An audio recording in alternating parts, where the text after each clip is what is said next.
ఈరోజు మన ధ్యానాంశం గుర్తుంచుకోండి. పరిశుద్ధాత్మ దేవుడు రెండవ రాకడలో సంఘమును తీసుకొని వెళ్ళుట. ముందు అంశాన్ని అర్థం చేసుకోండి. అంశం మనకు అర్థమైతే వాక్యం లోపలికి వెళ్ళిపోవచ్చు. ఈరోజు పరిశుద్ధాత్మ దేవుడికి రెండవ రాకడకి మధ్య ఉన్న సంబంధం మనం ఆలోచించబోతున్నాం. పరిశుద్ధాత్మ దేవుడు రెండవ రాకడలో సంఘాన్ని ఎలా తీసుకుని వెళతాడో, ఎవరిని తీసుకుని వెళతాడో ఒక విలువైనటువంటి వర్తమానాన్ని మనం వినబోతున్నాం. ఓకే, ఈరోజు వర్తమానం జాగ్రత్తగా మనం వింటే పరిశుద్ధాత్మ గురించి మనకు తెలుస్తుంది, సంఘం గురించి తెలుస్తుంది, రాకడ గురించి కూడా మనకు తెలుస్తుంది. మనము సిద్ధపడటానికి, ఇతరులను సిద్ధపరచటానికి మనకు అవకాశం ఉంటుంది. కాబట్టి ఈ వాక్యాన్ని మీరు జాగ్రత్తగా వినటానికి ప్రయత్నం చేయాలి. ఓకే, ప్రకటన గ్రంథము 22వ అధ్యాయంలో 17వ వచనములో ఈ విధంగా ఉంది. ప్రకటన గ్రంథం 22:17, ఆత్మయు పెండ్లి కుమార్తెయు రమ్ము అని చెప్పుచున్నారు, వినువాడును రమ్ము అని చెప్పవలెను. చాలు. ఆత్మయు పెండ్లి కుమార్తెయు ఏమంటున్నారట? రమ్ము అని చెప్పుచున్నారు, వినువాడును రమ్ము అని చెప్పవలెను. సో ఇక్కడ పరిశుద్ధాత్మ దేవుడు రెండవ రాకడలో సంఘాన్ని సిద్ధపరచుకొని తీసుకెళ్తాడని మనం గ్రహించాలి. ఈ విషయాలు మనకు అర్థం అవ్వాలంటే ముందు ఉపోద్ఘాతంలో కొన్ని విషయాలు తెలుసుకోవాలి. ఇంతకు అసలు పరిశుద్ధాత్మ దేవుడు ఎవరు? ఆయన ఒక వ్యక్తి, ఆయన ఒక శక్తి, ఆయన ఒక ఆత్మ. అసలు ఆయన ఎవరు? ఆయన్ని మనం ఎట్లా అర్థం చేసుకోవాలి? మనం కన్ఫ్యూజ్ అవ్వకుండా ఉండాలంటే, కరెక్ట్గా మనం ఆత్మను కలిగి ఉండాలంటే ముందు మనం ఎలా అర్థం చేసుకోవాలి? క్రైస్తవ సంఘాలలో పరిశుద్ధాత్మను గురించి భిన్నాభిప్రాయాలు ఉన్నాయి. తరువాత పరిశుద్ధాత్మను గురించినటువంటి కన్ఫ్యూషన్ కూడా ఉంది. పరిశుద్ధాత్మను గురించి కొన్ని దుర్బోధలు కూడా ఉన్నాయి. కాబట్టి ముందు పరిశుద్ధాత్మ గురించి మనకు తెలిస్తే, తర్వాత సంఘం గురించి, తర్వాత రాకడ గురించి, ఆ తర్వాత మనం సిద్ధపడడం, మనల్ని తీసుకెళ్లడం, ఈ విషయాలన్నీ ఒకదాని తర్వాత ఒకటి క్లుప్తంగా మనం అర్థం చేసుకోవచ్చు. ఈ వర్తమానం మీకు చాలా ఉపయోగపడుతుంది, చాలా డౌట్స్ కూడా క్లియర్ చేస్తుంది. ఇటు క్రైస్తవులకి, అన్యులకు కూడా అందరికి ఉపయోగపడుతుంది. చక్కగా ఆలకించండి. మొట్టమొదటిగా పరిశుద్ధాత్మ దేవుణ్ణి మనం ఎట్లా అర్థం చేసుకోవాలంటే, కేవలము పరిశుద్ధాత్మను ఒక శక్తిగానో ఒక ఆత్మగానో మనం తీసుకోకూడదు. పరిశుద్ధాత్మ దేవుణ్ణి ఒక వ్యక్తి అనుకోవాలి. ఫస్ట్ అక్కడ స్టార్ట్ అయింది అసలు సత్యం అనేది. ఇప్పుడు తండ్రి అయిన దేవుణ్ణి ఎలాగైతే మనం ఒక వ్యక్తి అనుకుంటున్నామో, అలాగే కుమారుడైనటువంటి యేసుక్రీస్తును ఎలాగైతే మనం ఒక వ్యక్తి అనుకుంటున్నామో మన మనసులో, ఇప్పుడు పరిశుద్ధాత్మ దేవుని కూడా ఏమనుకోవాలా? మనం ఒక వ్యక్తి అనుకోవాలి ఫస్ట్. ఎందుకంటే క్రైస్తవ సంఘాల్లో మొట్టమొదటి నుంచి ఇక్కడే దెబ్బ వచ్చింది. అంటే సరైన అవగాహన లేకుండా చేశారు. ఇప్పుడు తండ్రి, కుమార, పరిశుద్ధాత్మ త్రియేక దేవుడు అని మనం చెప్తున్నాం. తండ్రి అయిన దేవుడు యెహోవా దేవుడు. సో తండ్రి అయిన దేవుడిని మనం ఒక వ్యక్తిగానే చూస్తాం దేవుణ్ణి. అలాగే యేసుక్రీస్తుని కూడా మనం ఒక వ్యక్తిగా చూస్తాం, వ్యక్తిత్వం కలిగినవాడు. సో పరిశుద్ధాత్మ దేవుడు కూడా ఖచ్చితంగా ఒక వ్యక్తి అన్నమాట. ఆయనకి వ్యక్తిత్వం ఉంటుంది, ఆయనకి మనసు ఉండిద్ది, ఆయనకి హృదయం ఉంటుంది, ఆయనకి స్వభావం ఉంటుంది. పరిశుద్ధాత్మ ఒక వ్యక్తి. అయితే ఆయన శరీరముతో లేడు కాబట్టి ఆయన ఆత్మస్వరూపి గనుక కంటికి కనపడ్డు. ఇప్పుడు యేసుక్రీస్తుకు శరీరం ఉంది కాబట్టి కంటికి కనిపిస్తాడు. యేసుక్రీస్తుకు శరీరం ఉంది గనక ఆయన మనం చేత్తో పట్టుకోవచ్చు, ఆయనతో మాట్లాడవచ్చు. కానీ పరిశుద్ధాత్మ దేవుడికి శరీరం లేదు, ఆయన ఆత్మస్వరూపిగా ఉన్నాడు. వ్యక్తే గాని ఆత్మస్వరూపి. ఆయన ఆత్మస్వరూపిగా ఉన్నందువల్ల కంటికి కనపడ్డం. ఇప్పుడు పరిశుద్ధాత్మను కంటితో చూద్దామంటే కుదరదు. చేత్తో పట్టుకుందామంటే స్పర్శ కుదరదు, ఫోటో తీయటానికి కుదరదు, వీడియో తీయటానికి కుదరదు. కారణం ఏంటి? పరిశుద్ధాత్మ ఆత్మస్వరూపిగా ఉన్నాడు. అందువల్ల పరిశుద్ధాత్మను మొదట ఒక వ్యక్తిగా మనం భావించుకోవాలి. ఇంకోటి ఏంటంటే, పరిశుద్ధాత్మను మనం ఆయన అంటాం కానీ అది అనకూడదు. కొంతమంది పరిశుద్ధాత్మ దిగొచ్చింది అంటే పరిశుద్ధాత్మని అది అన్నట్టుగా ఒక ఆత్మగా చూస్తారు. పరిశుద్ధాత్మను ఆయన అని సంబోధించాలి. అది మనకు ఎలాగ తెలుసు అంటే, యేసుక్రీస్తు మనకు అలా పరిచయం చేశాడు. యేసుక్రీస్తు పరిశుద్ధాత్మను గూర్చి అలాగ చెప్పాడు. ఎక్కడ చెప్పాడు? యోహాను సువార్త 16వ అధ్యాయంలో 8వ వచనములో పరిశుద్ధాత్మను గూర్చి యేసు ప్రభు ఏం చెప్పాడంటే, ఆయన వచ్చి పాపమును గూర్చియు నీతిని గూర్చియు తీర్పును గూర్చియు లోకమును ఒప్పుకొన చేయును అన్నాడు. సో ఇక్కడ పరిశుద్ధాత్మను గురించి అది వచ్చి అంటలేదు. అంటే క్రైస్తవులు ఎంత వెనకబడిపోయారంటే వాక్యపు భాష అర్థం కావట్లేదు. ఎందుకంటే వెనకటి నుంచి అలాగ బోధించారు, అదే అలవాటైపోయింది. ఇక్కడ యేసుక్రీస్తు పరిశుద్ధాత్మను ఎలా మెన్షన్ చేస్తున్నాడు, ఎలా మనకి పరిచయం చేస్తున్నాడు, ఎలా సంబోధిస్తున్నాడు అనేది మీరు అర్థం చేసుకోవాలి. యోహాను సువార్త 16:8 ఆయన వచ్చి అంటున్నాడు. అంటే పరిశుద్ధాత్మను ఏమని పిలుస్తున్నాడు? అది అని పిలవకుండా ఏమంటున్నాడు? ఆయన అది. సో తండ్రి అయిన దేవుడు ఒక వ్యక్తి, కుమారుడు యేసుక్రీస్తు వ్యక్తి, పరిశుద్ధాత్మ కూడా ఒక వ్యక్తి. కాకపోతే ఆత్మస్వరూపి కలిగిన వ్యక్తి, ఆత్మస్వరూపంలో ఉంటాడు గనక మనకు కనబడ్డావు. అందుకని యేసుప్రభు ఏమన్నాడు? ఆయన వస్తాడు, వచ్చి పాపమును గూర్చి నీతిని గూర్చి తీర్పును గూర్చి లోకమును ఒప్పుకొన చేస్తాడన్నాడు. సో ఇప్పుడు మనం ముందు పరిశుద్ధాత్మ ఎట్లా అర్థం చేసుకోవాలంటే, ఆయన ఒక వ్యక్తి అనుకోవాలి, తర్వాత ఆయనలో శక్తి ఉంది అనుకోవాలి, తర్వాత ఆయన ఆత్మస్వరూపి అనుకోవాలి.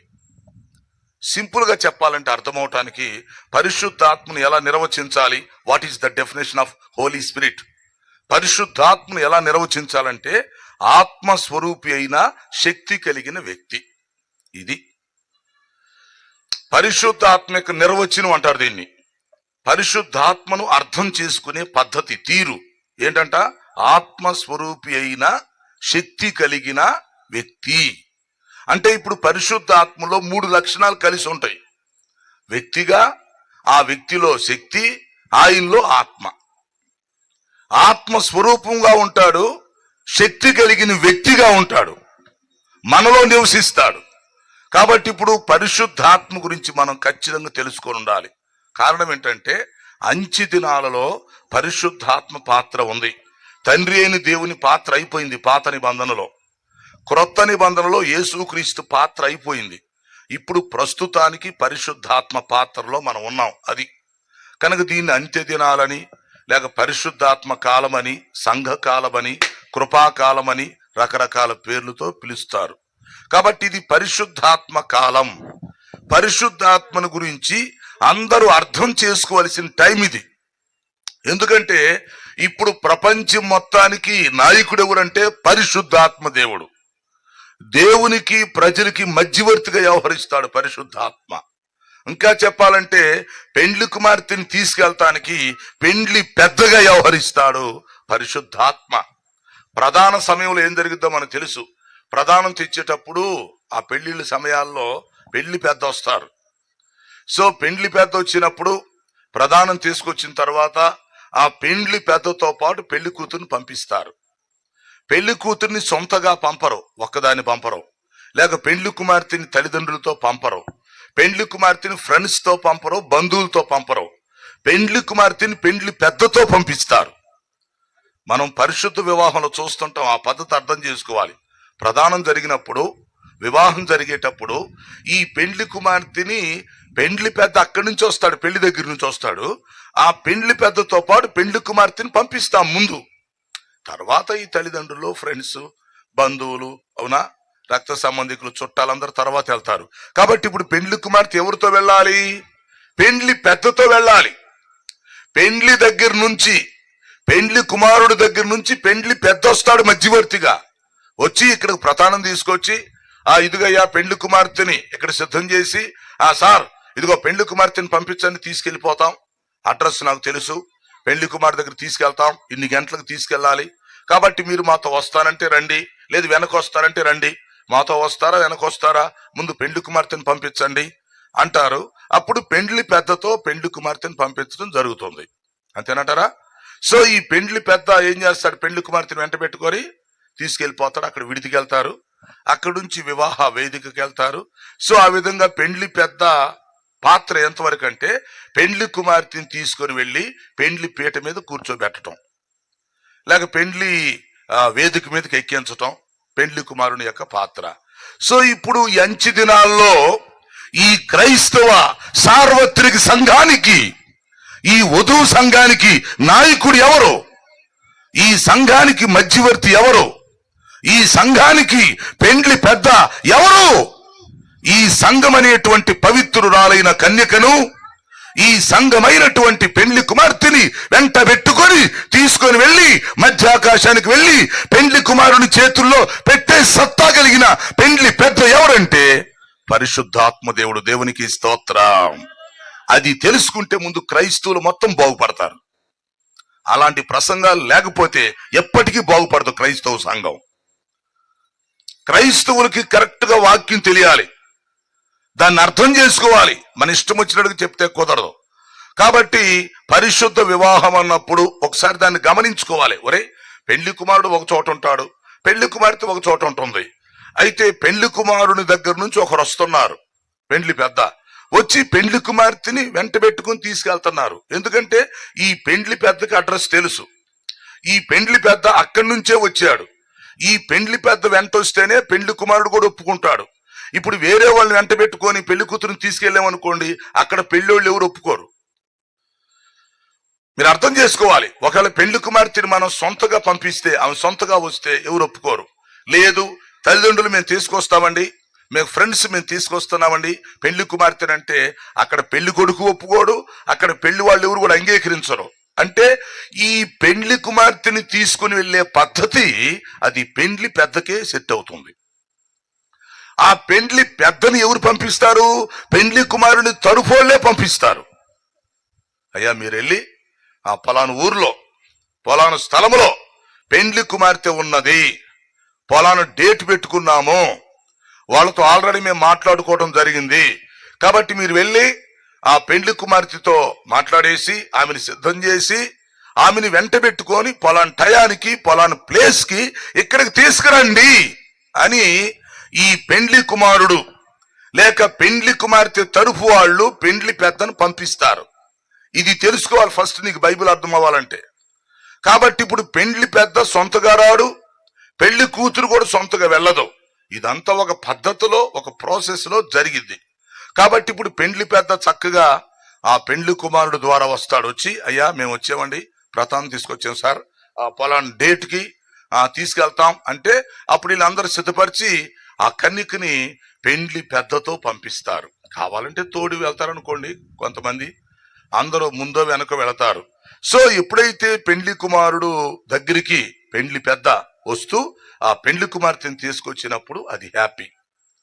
పెండ్లి ఇంటి వాళ్ళందరూ కూడా ఆ పెండ్లి పెద్దను పంపించుకున్నారు కాబట్టి ఆ పెండ్లి పెద్దతో పాటు పెళ్లి కూతురు వస్తే వాళ్ళు కూడా హ్యాపీ అవుతారు. ఎందుకంటే పంపించింది వీళ్ళే కాబట్టి. అంతేనా? పెళ్లి పెద్దను వీళ్ళే పంపించారు కనుక వీళ్ళు వెళ్ళి అక్కడ మంచి చెడు మాట్లాడి ఆ పెళ్లి పెద్ద ఈ పెళ్లి కూతురుని వెంట పెట్టుకుని తీసుకొచ్చినప్పుడు పెళ్లి వారంతా ఒకే అంటారు. పెళ్లి పెద్దను పక్కన పెట్టేసి సార్ మేము వచ్చేసామండి, పెళ్లి పెద్ద మాకు కనపడలేదు సార్, అసలు పెళ్లి పెద్ద మాకు వద్దండి మేము వచ్చేమని అంటే వాళ్ళు ఒప్పుకుంటారా? ఒప్పుకోరు. అసలు నమ్మరల్నే. వీళ్ళేదో తేడా బ్యాచ్ లాగా ఉన్నారు, వీళ్ళు ఇదేదో తేడా బ్యాచ్ లాగా ఉంది అని వాళ్ళు ఒప్పుకోరు, నమ్మరు. కాబట్టి మీరు ఇక్కడ ఇంపార్టెంట్ పాయింట్ ఏంటంటే పెండ్లి పెద్ద, అది పెండ్లి పెద్ద మధ్యవర్తి నాయకుడు. ప్రస్తుతానికి అంచె దినాల్లో మనం ఉన్నాం. తండ్రి అయిన దేవుని కాలం అయిపోయింది, కుమారుడు యేసుక్రీస్తు కాలం కూడా అయిపోయింది. ఇది పరిశుద్ధాత్మ కాలం. ఈ కాలం యొక్క పరిస్థితి ఏంటంటే పెండ్లి కుమారుడి దగ్గర నుంచి ఇప్పుడు పరిశుద్ధాత్మ భూమి మీదకి వచ్చాడు అన్నమాట. బాగా అర్థం చేసుకోవాలి. పెండ్లి కుమారుడు దగ్గర నుంచి వచ్చాడు, అంటే పరలోకం నుంచి. పెండ్లి కుమారుడైనటువంటి యేసుక్రీస్తు తండ్రి అయిన కుడిపార్శ్వమందు కూర్చున్నాడు, ఓకే. మన కోసం విజ్ఞాపన చేస్తున్నాడు, ఓకే. మొదటి రాకడలో వచ్చినప్పుడు మనల్ని రక్షించి వెళ్ళిపోయాడు, ఓకే. మొదటి రాకడలో వచ్చినప్పుడు ప్రాణం పెట్టాడు, రక్తం కారి చెల్లిపోయాడు, అయిపోయింది. మొదటి రాకడలో వచ్చినప్పుడు సంఘం స్థాపించి వెళ్ళిపోయాడు, అయిపోయింది. కాబట్టి యేసుక్రీస్తు వచ్చాడు, చెప్పాల్సిన సువార్త చెప్పేశాడు, రక్షణ ప్రణాళిక ఏర్పాటు చేసేశాడు, భూలోకంలో సంఘాన్ని స్థాపించేశాడు. ఆయన తన రక్తం కార్చి చేయవలసిన ఏర్పాట్లు మొత్తం చేసి వెళ్ళిపోయాడు. యేసు ప్రభు వెళ్ళిపోయాడు, ఆయన లేడు, భూలోకాన్ని వదిలిపెట్టి వెళ్ళిపోయాడు. వెళ్ళిపోయి ఎక్కడ కూర్చున్నాడు? పరలోకంలో తండ్రి కుడి పార్శ్వమందు కూర్చున్నాడు, అవునా? సో కూర్చొని ఏం చేస్తున్నాడు? విజ్ఞాపన చేస్తున్నాడు. తండ్రి కుడి పార్శ్వమందు కూర్చుని విజ్ఞాపన చేస్తున్నాడు. ఏంటంటే రెండవ రాకడలో ఆయన వచ్చే లోపు, మళ్ళీ వస్తాడు కాబట్టి ఆయన వచ్చే లోపు ఈ సంఘం సిద్ధపాటు కలిగి ఉండాలని, సంఘంలో అందరూ రక్షణ పొందాలని, అందరూ ఎత్తబాటు కలిగి ఉండాలని, ఎత్తబడాలని, అందరూ పరిశుద్ధంగా ఉండాలని, ఎవరిలో కూడా ఎలాంటి బలహీనత లోపాలు ఉండకూడదని, దుర్గుణాలు ఉండకూడదని పెండ్లి కుమారుడు ఏం చేస్తున్నాడంటే తండ్రి దగ్గర కుడిపార్శ్వం కూర్చొని విజ్ఞాపన చేస్తా ఉన్నాడు. నేను రెండవసారి వెళ్లే లోపు నా భార్య, నా వధువు ఎలా ఉండిద్దో ఏమో. నేను రెండవసారి వెళ్లే లోపు నా భార్య రక్షణ పొంది ఉంటే బాగుండు, నా రక్తంలో కడగబడి ఉంటే బాగుండు, నన్ను పూర్తిగా నమ్మితే బాగుండు, నా నామంలో బాప్తీసం తీసుకుని ఉంటే బాగుండు, పరిశుద్ధంగా జీవిస్తే బాగుండు, యథార్థంగా ఉంటే బాగుండిద్ది కదా, నా యందు విశ్వాసం కలిగి ఉంటే బాగుండిద్ది కదా, నాకు లోబడి ఉంటే, నా యందు భయభక్తులు కలిగి ఉంటే బాగుండిద్ది కదా, నేను వెళ్ళి నా భార్యను తెచ్చుకోవచ్చు అని యేసుక్రీస్తు పెండ్లి కుమారుడుగా ప్రస్తుతం తండ్రి కుడిపార్శ్వమందు కూర్చుని విజ్ఞాపన చేసుకుంటున్నాడు తన భార్య కోసం. అంటే తన భార్యను తను తీసుకెళ్లాలని. ఆయన వచ్చే సమయానికి ఆయన భార్య ఆయనకి రెడీగా ఉండాలి, వచ్చినప్పుడు ఆయనకి నచ్చాలి. ఈ సంఘం అనేటువంటి వధువు యేసుక్రీస్తు తీసుకెళ్తానికి వచ్చినప్పుడు ఏ లోపం లేకుండా, ఏ బలహీనత లేకుండా, ఏ చెడ్డ మనసు లేకుండా, చెడు చూపులు లేకుండా, దురాలోచన లేకుండా, దుష్ట హృదయం లేకుండా, వేషధారం లేకుండా ఈ పెళ్లి కూతురు పరిశుద్ధంగా ఉండాలి. అది పెళ్లి కూతురు పరిశుద్ధంగా ఉండాలి, నిర్దోషంగా ఉండాలి, నీతిగా నిజాయితీగా ఉండాలి. ఈలోపు ఏమన్నా పాపాలు చేసి ఉంటే ఒప్పుకొని విడిచిపెట్టాలి. ఈలోపు క్రీస్తు రక్తంలో కడగబడి ఉండాలి ఈ పెళ్లి కూతురు, ఈ సంఘం. ఈలోపు బాప్తీసం తీసుకొని ఉండాలి, ఆరాధన చేస్తూ ఉండాలి, పరిశుద్ధంగా యథార్థంగా బ్రతకాలి, ప్రార్థన చేసుకుంటూ ఉండాలి, వాక్యం చదువుకుంటూ ఉండాలి, వాక్యం ప్రకారం జీవిస్తూ ఉండాలి. అలా ఉంటే ఈ పెండ్లి కుమార్తెని తీసుకెళ్దామని పెండ్లి కుమారుడు అక్కడుండి విజ్ఞాపన చేస్తున్నాడు. సో ప్రస్తుతము యేసుక్రీస్తు తండ్రి కుడిపార్శ్వమందు కూర్చుండి ఈ వధువు సంఘం కొరకు విజ్ఞాపన చేస్తున్నాడు. అంతవరకు ఓకే. తర్వాత విషయం ఏంటంటే ఆయన విజ్ఞాపన చేస్తూ పరిశుద్ధ ఆత్మ దేవుడిని ఇక్కడికి పంపించాడు మధ్యవర్తిగా. బాగా అర్థం చేసుకోండి. ఆయనేమో తండ్రి కుడి పార్శ్వమందు కూర్చున్నాడు, బాగానే ఉంది.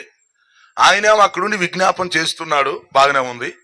ఆయన రెండో రాకడలో వద్దాం అనుకుంటున్నాడు, సంఘాన్ని తీసుకెళ్ళి వెళదామని ఆలోచన. ఈలోపు సంఘం ఎక్కడ కూడా ఆయనకి ఇబ్బంది కలిగించకూడదని, సంఘంలో ఎలాంటి లోపం ఉండకూడదని, అలాంటి సంపూర్ణ స్థితి కలిగి ఉండాలని ప్రార్థన చేస్తున్నాడు. అంతవరకు బాగానే ఉంది.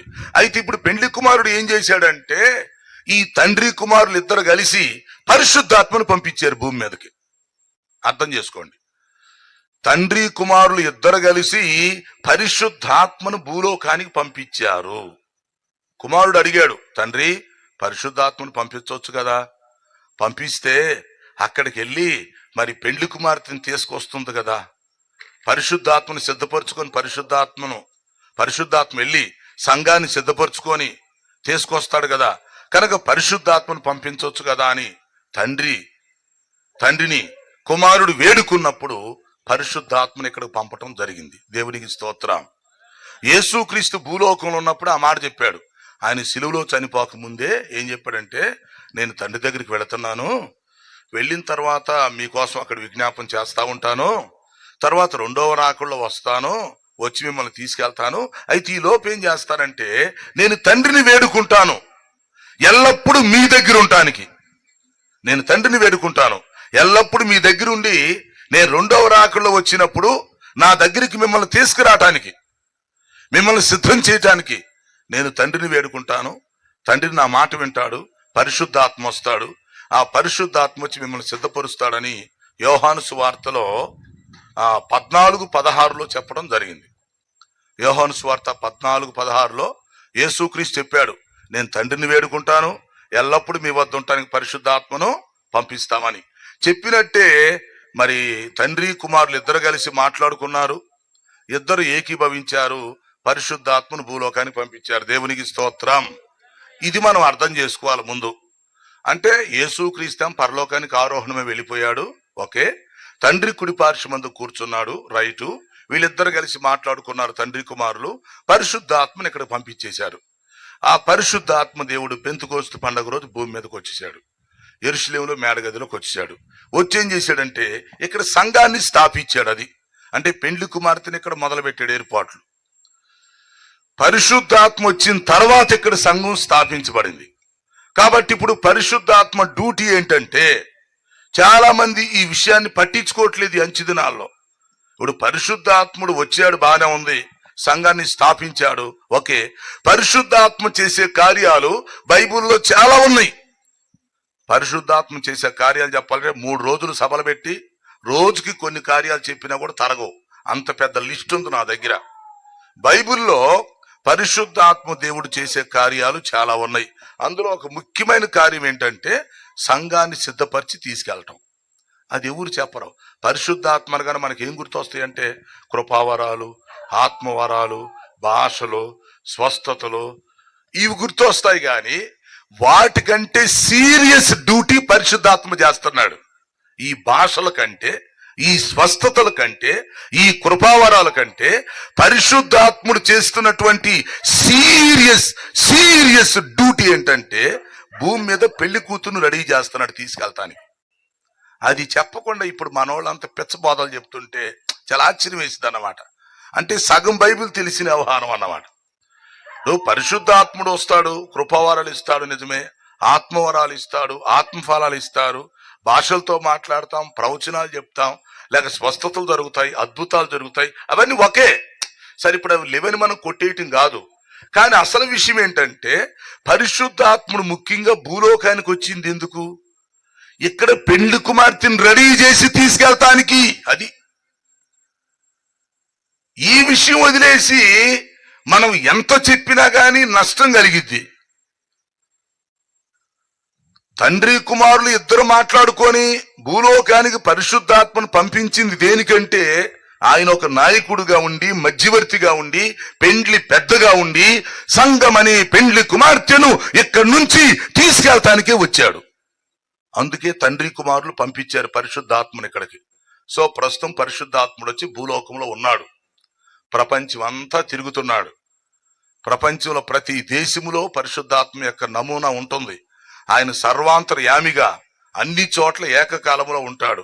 ఉండి ఏం చేస్తాడంటే ఇప్పుడు సంఘాన్ని సిద్ధం చేసుకుంటున్నాడు. అది యేసుక్రీస్తు రెండవ రాకడలో వస్తాడు, వచ్చి బోరొత్తాడు, అప్పుడు నేను సంఘాన్ని తీసుకెళ్ళాలి. ఎవరెవరిని తీసుకెళ్ళాలి? ఇది పరిశుద్ధాత్మ డ్యూటీ ఇప్పుడు. కానీ ఇదెవరన్నా చెప్తున్నారా? పరిశుద్ధాత్మ అనగానే మన వాళ్ళకి ఏం గుర్తొస్తుంది చెప్పండి? భాషలు గుర్తొస్తాయి, లేకపోతే ప్రవచనాలు గుర్తొస్తాయి, దర్శనాలు గుర్తొస్తాయి, స్వస్థతలు గుర్తొస్తాయి, అద్భుతాలు గుర్తొస్తాయి, వరాలు గుర్తొస్తున్నాయి. ఇవన్నీ సెకండరీ థింగ్ అన్నమాట. ఇప్పుడు పరిశుద్ధాత్మ యొక్క పొజిషన్ ఏంటంటే ఈ రెండవ రాకడు వచ్చే లోపు, అది రెండవ రాకడు యేసు ప్రభు వచ్చి బోరుతాడు కాబట్టి బోరుదినప్పుడు సంఘాన్ని తీసుకురమ్మంటాడు, అప్పుడు సంఘాన్ని తీసుకుని వెళ్ళాలి ఈయన. అది కాబట్టి ఇప్పుడు పరిశుద్ధాత్మ భూలోకులు ఏం చేస్తున్నాడంటే రెండవ రాకడు వచ్చే లోపు నేను ఎవరెవరిని తీసుకెళ్ళాలి, ఈ దేవుని యొక్క సార్వత్రిక సంఘంలో ఈ పెండ్లి కుమార్తెనుగా నేను సిద్ధపరిచి ఎవరెవరిని తీసుకెళ్ళాలి, ఏ దేశములో, ఏ ఊర్లో, ఏ సంఘంలో, ఏ ఇంట్లో ఎవరిని తీసుకెళ్ళాలి అని పరిశుద్ధాత్మ 2000 సంవత్సరాల నుంచి సీరియస్ గా పనిచేస్తున్నాడు. అది తెలుసుకోండి. కాబట్టి ఇప్పుడు పరిశుద్ధాత్మ భూలోకంలో చేసే పని ఏంటంటే సంఘమును సిద్ధపరచుట, పెండ్లి కుమార్తెని ఏర్పాటు చేసుకుంటున్నాడు. మీకు ఇంకొక విషయం కూడా చెప్తాను. పెళ్లి కూతుర్ని సిద్ధపరిచేటప్పుడు ఎలా చేస్తాడు తెలుసా? అందరూ మనం పెండ్లి దగ్గర కూర్చుంటాం, వేదిక దగ్గర కూర్చుంటాం, పెళ్లి కుమారుడు వచ్చి కూర్చుంటాడు, మనం అందరం కూర్చుంటాం. ఈలోపు ఏదిరా పెళ్లి కూతురేదిరా, పెళ్లి కూతురేది అంటారు. ఆ పెళ్లి కూతురు ఎక్కడ ఉండిద్ది? గదిలో ఉండిద్ది. గదిలో ఏం చేస్తే ఇద్దరు ముగ్గురు చుట్టూ ఉండి ఒకడానికి కెమెరా తీస్తుంటే చంపకేసి కొట్టి పౌడర్ పూసి లిప్టిక్ పూసి చీర కట్టి ఇద్దరు ముగ్గురు పెళ్లి కూతుర్ని సర్దుతుంటారు, సిద్ధపరుస్తుంటారు. ఈలో పెళ్లి కూతురు కాడు చెమటలు గారుతుంటాయి. సరిగ్గా నిలబడా, ఇటు నిలబడి అటు నిలబడతావు, నీ ముఖానికి పెళ్లి వంగుతోనే సరి నిలబడు. ఇద్దరు ముగ్గురు ఏం చేస్తారంటే పెళ్లి కూతుర్ని ఇసుకిచ్చేస్తారు అన్నమాట. అంటే ఏ లోపం లేకుండా బయటికి తీసుకురావాలని పెళ్లి కూతుర్ని సిద్ధపరిచే వాళ్ళు ఉంటారు సపరేట్ గదిలో. మనం అందరం ఏమన్నా పెళ్లి కూతురుని త్వరగా తీసుకురావాల్సిందిగా కోరుచున్నాము. పాస్టర్ గారు అంటాడు అన్నమాట, సమయమైనది, దైవ సేవకులందరూ వచ్చారు, భోజనాలు సిద్ధంగా ఉన్నాయి, దయచేసి పెళ్లి కూతురుని త్వరగా వేదిక మీదకి తీసుకురావాల్సిందిగా కోరుతున్నామని పాస్టర్ గారికి ఆకేస్తాడు. ఈ లోపు జనాలు మొత్తం వచ్చి ఏదిరా పెళ్లి కూతురు, ఏదిరా పెళ్లి కూతురు, ఇంకా తేలేదేంద్రా, లేటురా అనుకుంటారు. అసలు సంగతి ఏంటి? ఆ పెళ్లి కూతురిని గదిలో పెట్టి చెమటలు పోతున్నాయి. అక్కడ ఆడు గాలి ఆడటం లేదు. ఆడు వీడియో పెట్టాడు ముఖానికి. ఇద్దరు ముగ్గురు ఏమో తలుపేసి ఏం చేస్తున్నారు, డ్రెస్ వేసి పౌడర్ కొట్టి అది కొట్టి ఇది కొట్టి. ఆ పెళ్లి కూతురు బాధ అంతా ఇంత కాదు. సరిగ్గా నిలబడు, అటు నిలబడు, అటు నడవటం అట్టు కాదు, ఎట్టున్నాడు నడిచేటప్పుడు చిన్నగా నడువు, పైరు సంగతి ఎత్తుకున్నాడు, ఇదిగో వేలు ఎట్టుండి ఎట్టు నడువు అని లోపల నేను చెబుతా ఉంటాను అనమాట. ఈ పెళ్లి కూతురుడు కూడా ఈ పెళ్లి ఏంటి, దీని బాధ ఏంట్రా బాబు. ఈ విధంగా లోపల ఏం చేస్తారు, గంటలు సరుతుంటారు లోపల. ఎందుకంటే అసలు విషయం ఏంటి, పెళ్లి కూతుర్ని మనం బయటికి తీసుకొచ్చి వేదిక మీద కూర్చోబెట్టినప్పుడు ఆ పెళ్లి కుమార్తెకి ఎలాంటి లోపం కనపడకూడదు, అంతేనా? అక్కడ ఆలస్యం చేసేది దేనికి, సిద్ధపరిచేది. ఎందుకంటే పెళ్లి కుమార్తెని తీసుకొచ్చి మనం వేదిక మీద కూర్చోబెడతాం, కుర్చీలో పెళ్లి కొడుకు పక్కనే కూర్చోబెట్టినప్పుడు పెళ్లి కూతురులో ఏ లోపం కనపడకూడదు. ఉదాహరణకి లోపం కనపడింది అనుకుని ఎవడు తిడతారా? పెళ్లి కూతురు ముఖం మీద ఏదైనా మచ్చలు కనపడ్డాయి, లేక చీర సరిగా కట్టలేదు, ఎవడిని తిడతారు? కూర్చున్న వాళ్ళందరూ ఎవడురా ఈయన సిద్ధపరిచిందే, అంతేనా? ఆ చీర సరిగా కట్టారు చూడు, అట్టగట్టి ఎవడురా కట్టినాడు దరిద్రం, అట్టగట్టారు చీర. చూడు, ఆ అమ్మాయిని సరిగ్గా సిద్ధపరచలేదని చెప్పి ఈ సిద్ధపరిచిన కూడా తిడతారు. నిజమే కదా జరిగేది. కాబట్టి ఇప్పుడు ఏంటి, ఇక్కడ పెళ్లి కుమార్తె ఇంపార్టెంట్, పెళ్లి కుమార్తెని సిద్ధపరచడం కూడా ఇంపార్టెంట్. సో ఇప్పుడు పరిశుద్ధాత్మ దేవుడు చేస్తుంది ఇదే పని ఇప్పుడు భూమి మీద. మనోళ్ళకేం అర్థం కావట్లా. యేసుక్రీస్తు రెండవ రాకడలో వచ్చినప్పుడు మధ్యాకాశానికి వచ్చి ఆర్భటించి భూ అని బోర ఊదినప్పుడు యేసుక్రీస్తు ఏం చెప్తాడంటే పరిశుద్ధాత్మకు సిగ్నల్ ఇస్తాడు. పరిశుద్ధాత్మ సంఘాన్ని తీసుకుని వచ్చేసే టైం అయింది, నా భార్యని తీసుకొచ్చేసేయి అని ఆయన మధ్యాకాశానికి వచ్చి బోర ఊదినప్పుడు సంఘాన్ని తెమ్మంటాడు. ఈలోపు పరిశుద్ధాత్మ దేవుడు ఏం చేస్తాడంటే ఈ సంఘాన్ని సిద్ధం చేస్తాడు. ఎలాంటి లోపము లేకుండా, ఎలాంటి ఆటంకాలు లేకుండా, చిన్న చిన్న పొరపాట్లు ఉన్నా అవి కూడా తీసేసి, లోపాలున్నా, బలహీనతలున్నా, చూపుల్లో తేడా ఉన్నా, మాటల్లో తేడా ఉన్నా, పద్ధతిలో తేడా ఉన్నా, ఈలోపు పరిశుద్ధాత్మ దేవుడు ఏం చేస్తాడంటే మనల్ని సంపూర్ణంగా సిద్ధం చేస్తాడు. అది కారణం ఏంటంటే రేపు పెళ్లి కూతురుని తీసుకెళ్లాల్సింది ఆయనే కాబట్టి ఆయన వెంటే వెళ్ళాలి. మనం అందరం మధ్యాకాశాన్ని తీసుకెళ్లేది ఆయనే, మేఘాల మీద మనల్ని తీసుకెళ్లేది ఆయనే, పరిశుద్ధాత్మ మనల్ని తీసుకెళ్లి యేసుక్రీస్తుకి హ్యాండ్ ఓవర్ చేసేస్తాడు. కాబట్టి ఇప్పుడు పరిశుద్ధాత్మ దేవుడు సంఘాన్ని సిద్ధం చేసుకుంటున్నాడు. పెండ్లి కుమార్తె సిద్ధపడే టైం ఇది కనుక పరిశుద్ధాత్మ ప్రతి వ్యక్తిని ఇప్పుడు పరిశీలన చేస్తాడు. అందుకని బైబిల్ ఏముందంటే అంచె దినాల్లో అందరి మీద నా ఆత్మను కుమ్మరిస్తానన్నాడు. కారణం ఏంటి, ప్రతి ఒక్కరిని దర్శించి ఎవరెవరైతే రక్షణ పొందుతారో, ఎవరైతే బాప్తీసం తీసుకుంటున్నారో, ఎవరైతే పరిశుద్ధాత్మను ఒక వరంగా కలిగి ఉంటున్నారో, ఎవరైతే ప్రార్థన చేసుకొని బాగా వాక్యం చదువుకొని వాక్యానుసారంగా జీవిస్తూ దేవుని యొక్క ప్రేమ కలిగి మరి పరిశుద్ధంగా బ్రతుకుతున్నారో వీళ్ళందరినీ వారు ఏ దేశంలో ఉన్నా, ఏ ఊర్లో ఉన్నా, ఏ సంఘంలో ఉన్నా, ఏ ఇంట్లో ఉన్నా ఈ పరిశుద్ధాత్మ సిద్ధం చేసుకుంటున్నాడు. ఆ మాటూరులో 50 మంది ఉన్నారు, రైట్, వీళ్ళని తీసుకెళ్లిపోదాం. ఆ చిలకలూరుపేటలో ఒక 50, అదిగా ఒంగోలులో కొంతమంది, ఇక్కడ కొంతమంది. ఈ పరిశుద్ధాత్మ ఏం చేస్తున్నాడు, రికార్డు రాసుకుంటున్నాడు, లిస్టు తీసుకుంటున్నాడు.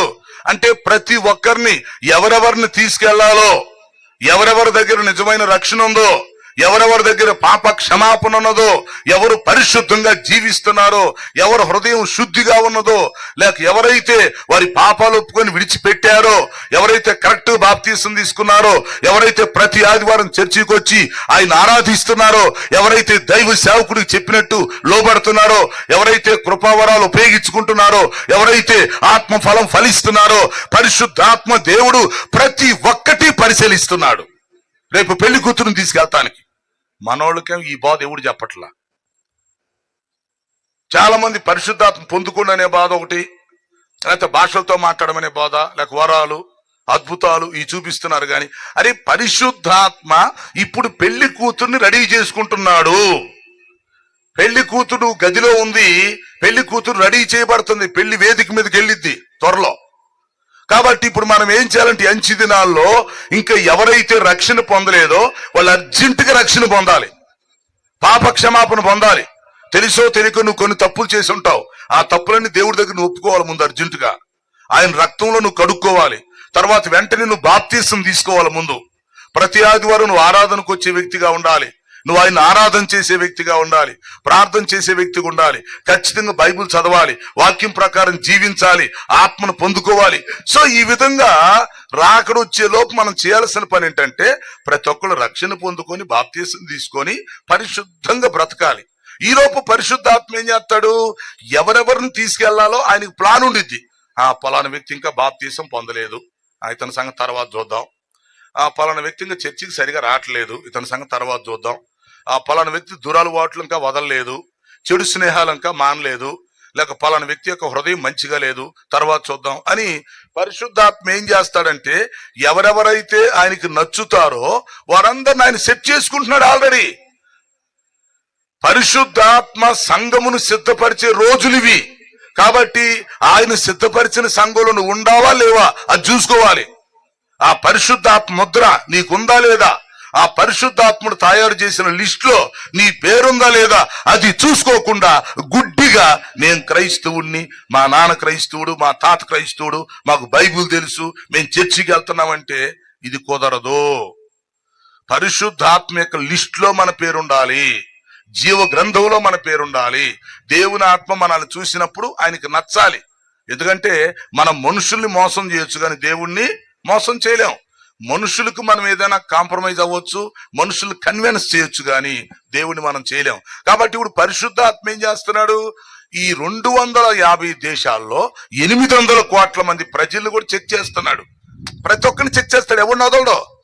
నాస్తికుడు, ఆస్తికుడు, అన్యుడు, క్రైస్తవుడు అని కాదు, ప్రతి ఒక్కరిని పరిశుద్ధాత్మ చెక్ చేసుకుంటాడు. ఏంటి, ఈ వ్యక్తి రక్షణ పొందాడా పొందలేదా, రైట్, ఈ వ్యక్తిని తీసుకెళ్ళొచ్చా తీసుకెళ్ళకూడదా, ఈ వ్యక్తిలో మారు మనసు వచ్చిందా రాలేదా, ఈ వ్యక్తి బుద్ధి మారిందా లేదా, ఈ వ్యక్తి మనసు మారిందా లేదా, ఈ వ్యక్తి అలవాట్లు మారినాయా, ఈ వ్యక్తి స్నేహాలు మారినాయా. అంటే నువ్వు మనుషుల్ని మోసం చేయొచ్చు కానీ పరిశుద్ధాత్మను మోసం చేయలేవు, పరిశుద్ధాత్మను మనం కన్విన్స్ చేయలేం. కాబట్టి ప్రతి వ్యక్తిని పరిశుద్ధాత్మ చూసుకుంటున్నాడు. చూసుకొని 1 2 3 అంటే లిస్ట్ తయారు చేసుకుంటున్నాడు. పలానా వ్యక్తి బాప్తీసం తీసుకున్నాడు, బ్రహ్మాండంగా ఉన్నాడు, ఓకే ఇతను తీసుకెళ్లొచ్చు. పలానా వ్యక్తి పాపాలను ఒప్పేసుకున్నాడు, చాలా భయభక్తులుగా బ్రతుకుతున్నాడు, ఇతను తీసుకెళ్లొచ్చు. అట్లా పరిశుద్ధాత్మ దేవుడు ఏం చేస్తున్నాడంటే ఎవరెవరిని తీసుకెళ్లాలో ఒక లెక్క పెట్టుకుంటున్నాడు, ఆయన రికార్డు పెట్టుకున్నాడు. వాళ్ళందరిని ఒక పెండ్లి కుమార్తెగా తయారు చేసుకుంటున్నాడు. మనకేమో తెలియక మనము చాలా అమాయకత్వంలో ఉన్నాం, చాలా పిచ్చలో ఉన్నాం, అసత్యంలో ఉన్నాం.